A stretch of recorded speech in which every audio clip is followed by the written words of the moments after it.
கொடுக்கல அப்படின்னு சொல்லி பெத்த தாயை கொண்டு போயிட்டான். ஒரு சின்ன பிள்ளை 7 வயசு பிள்ளைய பாலியல் வன்கொடுமை செஞ்சு எரிச்சு கொண்டதோட இல்லாம பெத்த தாயை கொண்டு போட்டாங்க. அந்த துஷ்வந்துக்கு உச்ச நீதிமன்றம் நீ செஞ்ச செயலுக்கு சிசிடிவி இது எவிடன்ஸ் இல்லப்பா அப்படின்னு சொல்லி துஷ்வந்த விடுதலை செஞ்சிருச்சு. Set free. துஷ்வந்த் இன்னைக்கு விடுதலை ஆயிட்டாரு.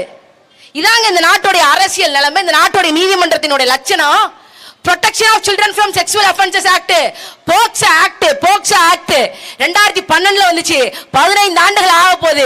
இன்னும் ஏங்க எந்த குழந்தைய வந்து செக்ஷுவல் அஃபென்சஸ்ல இருந்து உங்களால ப்ரொடெக்ட் பண்ண முடியல? குழந்தைகளை ஏங்க பாதுகாக்க முடியல? 2 வயசு குழந்தை 2.5 வயசு குழந்தை முதல் 70-75 வயசு பாட்டி வரைக்கும் பாலியல் வன்கொடுமையினால இந்த சமூகம் வந்து சீரழிஞ்சு கிடக்குற காரணம் என்னங்க? அரசாங்கம் இருக்கக்கூடிய மது அரசாங்கம் விற்கக்கூடிய மது. இதை வச்சு மூடுங்களேன் பார்ப்போம். எங்க அக்காமார்கள், அண்ணன்மார்கள், என் தம்பிமார்கள் பேசினாங்க.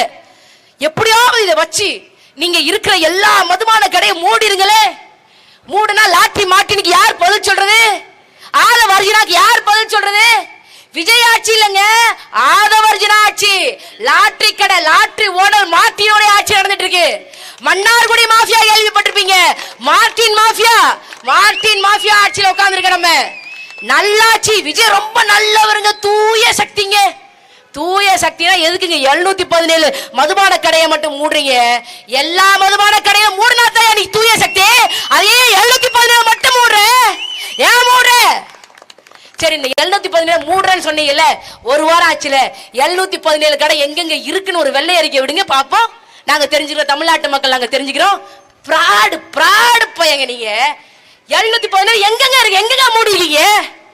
எல்லா கடையும் அதே மாதிரி இருக்குங்க. அதே மாதிரி இருக்கு. நீங்க எல்லா கொலை வழக்குகளா இருக்கட்டும், கொள்ளையா இருக்கட்டும், பாலியல் வன்கொடுமை சம்பவங்களா இருக்கட்டும், எல்லாம் நிறைந்த போதையில நடக்குது. மானஸ்த எங்கள் அண்ணன் சீமான் அவர்கள் சொன்னாரு, நான் ஆட்சிக்கு வந்தா மதுபான கடையை இழுத்து மூடிடுவேன் சொன்னாரு. எங்களுக்கு நீங்க ஓட்டு போடலாம், ஆனா மதுபான கடைகளை நீங்கள் மூடாமல் இது எதையுமே சமூகத்தை நீங்கள் திருத்தவே முடியாது. மதுபான கடைகளை மூடுங்க. மதுபான கடைகள்ல இருந்து